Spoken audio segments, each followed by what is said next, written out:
Hello, my name is James Dawson, and for my practical assignment, I attended the ARC of Northern Virginia's First Fridays Futures Planning meeting. The ARC of Northern Virginia is a nonprofit organization that serves the areas surrounding Alexandria, Fairfax, and Falls Church, which promotes and protects the human rights of people with intellectual and developmental disabilities. I decided to attend their First Fridays Future Planning session at the recommendation of Dr. Walker. The seminar I attended was called Finances Within a Special Needs Trust, Disbursements, Budgets, and Actuaries. While I did not perform any volunteer services at this event, I did learn a lot about the struggles facing people with special needs and their families as they grow older. I arrived at the ARC's Falls Church office 10 minutes before 10 a.m. By that time, their conference room had already filled to about half capacity. I went into the event blind, not really knowing what to expect other than the fact that Dr. Walker had recommended it to me. When I got there, I was surprised to find out that there weren't many people with special needs in the audience, or at least they were not immediately recognizable as such. The audience was primarily made up of parents of special needs children and adults. The event focused on the creation and disbursement of a special needs trust, something that I had never heard of before.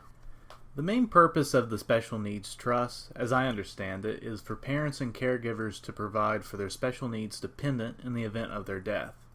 In many ways, the trust is a little different from an inheritance. However, it can be thought of as an inheritance with a chaperone. Funds from this trust can be used to purchase any number of goods and services. The presenter gave a thorough list of examples to help minimize questions from the audience, but as far as I could see, there is very little that a person cannot use the funds for.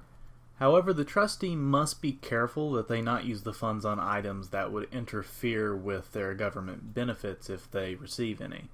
For example, if the trust is used to buy food, it may interfere with the trustee's supplemental security income. As such, the trustee should primarily use the trust to supplement what they already receive in government benefit. Now, as a chaperone, in order for the ARC to disperse funds to the trustee must fill out an itemized disbursement request form for every purchase. The ARC will then approve or deny the disbursement based on several criteria. Does the request interfere with the trustee's SSI benefits? Is it possible fraud? Or perhaps the purchase just doesn't make good financial sense. In that event, the ARC representative will discuss it with the trustee. In these instances, the request will be denied and the funds will not be dispersed to the trustee.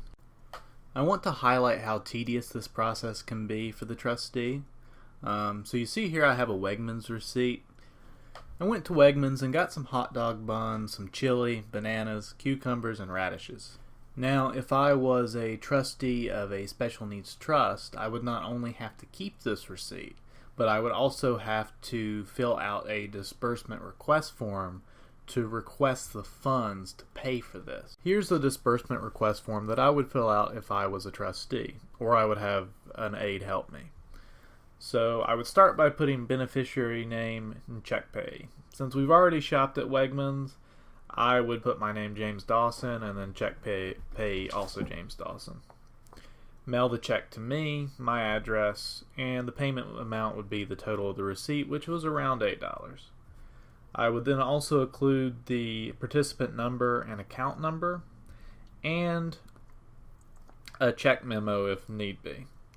I would also have to say the purpose of this request, which would be my Wegmans shopping.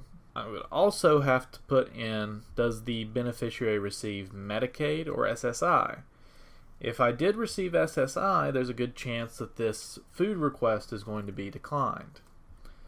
Then after that, of course, I'm going to put in requested by. That would either be my name if I'm capable of requesting it, or my aide's name, phone, email, title, and then signature and date. Of course, this isn't the most difficult form to fill out, but could you imagine having to fill it out every single time you need a disbursement? Filling out this form for every purchase could become fairly tedious. However, it's important for people with special needs as they can be taken advantage of or they may just need a little bit of help keeping track of their budget and ensuring that they're not frivolously spending. Of course, the chaperone aspect is the reason so many parents of special needs children went to the event in question. During the seminar, many of the parents expressed unease as to how their son or daughter would be cared for after their death. What the Special Needs Trust provides is peace of mind to many of the parents that their son or daughter has some financial security and protection against fraud after they can no longer care for them. While attending this event, I was reminded of Chapter 4 of our textbook, which discusses just how much planning families with special needs must do that those of us fortunate to not have disabilities do not have to do. It especially reminded me of just how important the relationship between educators and families with special needs is. Even beyond grades K through 12, these families have needs that they may not know how to meet on their own. It is important for educators to be there to help them meet the lifelong needs of their loved ones. With their First Friday's Futures Planning Sessions, the ARC does a fantastic job of taking up the torch passed to them by other educators and professionals in the field. While this experience is not explicitly related to my future career as an English teacher, it did help to open my eyes to some of the struggles that face individuals and families with special needs. Knowing that for many of them, their struggle is lifelong, makes me want to help lessen their burden however I can as an educator.